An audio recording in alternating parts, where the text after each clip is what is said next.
J'adore les gens qui sont besogneux.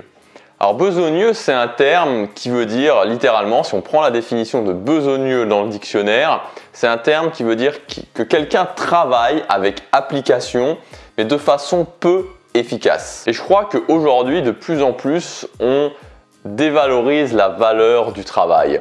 Il y a un concept qui s'est répandu de façon très importante, alors notamment avec des livres comme La semaine de 4 heures, mais ça date pas d'aujourd'hui. Ce concept que finalement, on pourrait être extrêmement efficace sans pour autant travailler. C'est-à-dire qu'on pourrait atteindre des résultats d'efficacité extrêmes sans pour autant faire grand-chose. Et je crois que c'est totalement faux. Je crois que c'est totalement faux parce que pour moi, l'efficacité est indissociable du travail préalable. Alors ça ne veut pas dire qu'il faut travailler 12 heures par jour et qu'il faut être peu efficace pour réussir, mais ça veut dire qu'il faut impérativement mettre le travail avant l'efficacité. C'est-à-dire qu'on ne commence pas par chercher comment être efficace et en voulant en faire le moins possible, on commence par travailler et au fur et à mesure qu'on travaille, on améliore son efficacité, on ajuste son efficacité. Et peut-être qu'effectivement, il y a des gens qui, par chance ou parce qu'un signe noir est arrivé, n'ont pas fait grand-chose et se sont retrouvés propulsés sur le devant de la scène, ont eu une réussite importante. Et je ne pense pas qu'on puisse se baser sur la chance ou sur d'autres événements extrêmement aléatoires quand on vise quelque chose, quand on vise un objectif. Alors que si vous êtes besogneux, vous allez forcément réussir. Et je crois que de toute façon, les gens qui sont besogneux réussissent de toute façon mieux que les gens qui misent trop sur l'efficacité. Si on prend quelqu'un comme Casey Neistat, qui est le youtubeur le plus connu au monde maintenant, le youtubeur numéro 1 au monde, qui effectivement a explosé en 2015. Mais Casey Neistat, c'est quelqu'un qui travaille depuis 15 ans, depuis 20 ans. Et il l'a souvent expliqué dans ses vlogs que alors que d'autres personnes allaient s'amuser, allaient sortir en boîte, allaient rigoler, lui, il était là dans son appartement, il faisait de l'édition vidéo. Et ça fait des années et des années qu'il fait ça. Et c'est quelqu'un de besogneux. Est-ce que ça veut dire que c'est quelqu'un qui n'est pas efficace? Ça veut dire en tout cas qu'au début, il n'était sûrement pas efficace et qu'en travaillant, au fur et à mesure qu'il a travaillé, il a pu ajuster son efficacité. Et il a tellement travaillé qu'il a eu le droit à la récompense suprême qu'apporte notre société, que donne notre société aux gens qui travaillent assidûment, aux gens qui sont besogneux, à savoir on leur accorde l'adjectif talentueux. Casey Neistat est passé du besogneux au talentueux. Tout ça finalement pour en revenir aux habitudes qui selon moi sont le mix parfait entre travailler avec application et en même temps être efficace. Parce que quand on fait tout le temps la même chose, quand on se concentre sur la même tâche tout le temps, vous allez forcément être efficace. Même si vous faites juste que travailler et retravailler, vous allez améliorer automatiquement votre efficacité. Et c'est pour ça que les habitudes occupent une part si importante sur cette chaîne.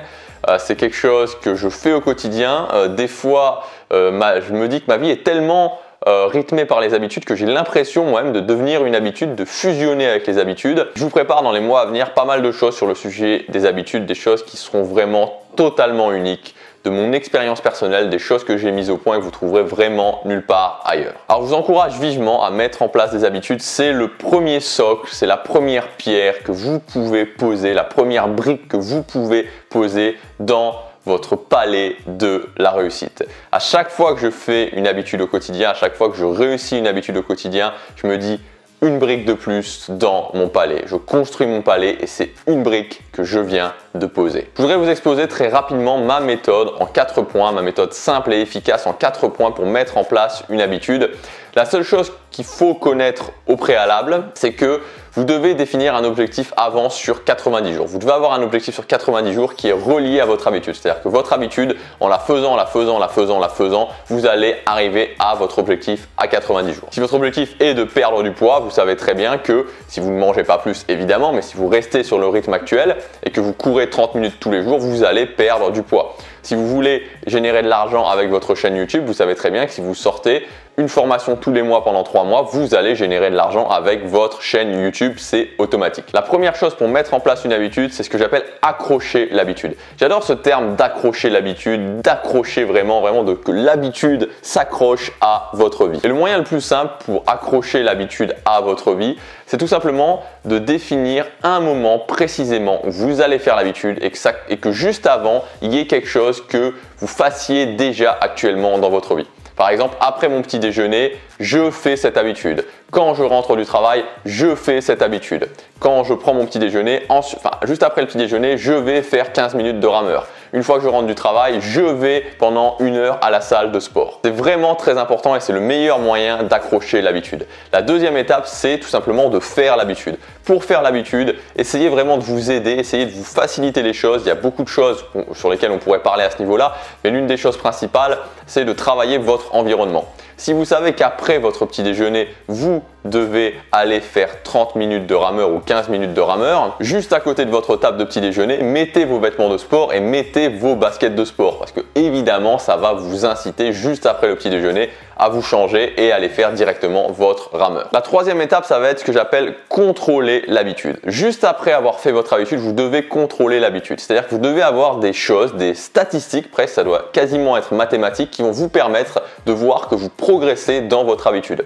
Ça peut être le fait de cocher sur un calendrier, ça peut être de cocher le fait que vous avancez, vous faites votre habitude régulièrement sur le calendrier. Ça peut être si vous courez par exemple ou si vous faites du sport, de noter vos charges pour la musculation, les charges qui progressent pour la musculation, de noter vos performances si vous faites du sport. C'est très très important, c'est la troisième étape, contrôler votre habitude. Vous devez pouvoir montrer vos statistiques à n'importe qui vient chez vous et que cette personne, sans forcément connaître l'habitude, se dise « Ok, c'est vrai, il a progressé ». Et la quatrième étape, c'est ce qu'on appelle classiquement la récompense, mais pour moi, ça va au-delà de la récompense. C'est simplement le fait qu'une fois que vous avez réalisé votre habitude, une fois que vous avez contrôlé vos habitudes, que vous avez noté vraiment vos statistiques sur l'habitude, vous allez vous mettre devant un mur d'inspiration que vous aurez designé spécialement pour cette habitude. Un mur d'inspiration pour votre habitude, ça va vous montrer quoi? Ça va vous montrer comment seront les choses quand vous aurez réalisé votre habitude. Comment sera votre vie quand vous aurez réalisé votre habitude et donc que vous aurez réalisé votre objectif. Ça peut être aussi des citations inspirantes, donc des images aussi. Ça peut être aussi vos progrès, c'est-à-dire de voir sur ce mur d'inspiration vos progrès, d'où vous êtes parti, où vous en êtes actuellement, où vous voulez arriver. La meilleure récompense qui soit, c'est de se créer justement un mur d'inspiration pour cette habitude spécifique et de le regarder pendant 30 secondes, pendant 1 minute. Et vous allez voir que ça va devenir un véritable rituel et que votre cerveau va valider qu'à chaque fois, vous progressez vers votre objectif. Devenez quelqu'un de besogneux, travaillez avec application, commencez à mettre en place des habitudes et vous allez voir qu'ensuite, l'efficacité va venir, vous allez pouvoir naturellement devenir plus efficace. À demain pour la prochaine vidéo, passez à l'action, chaque jour compte.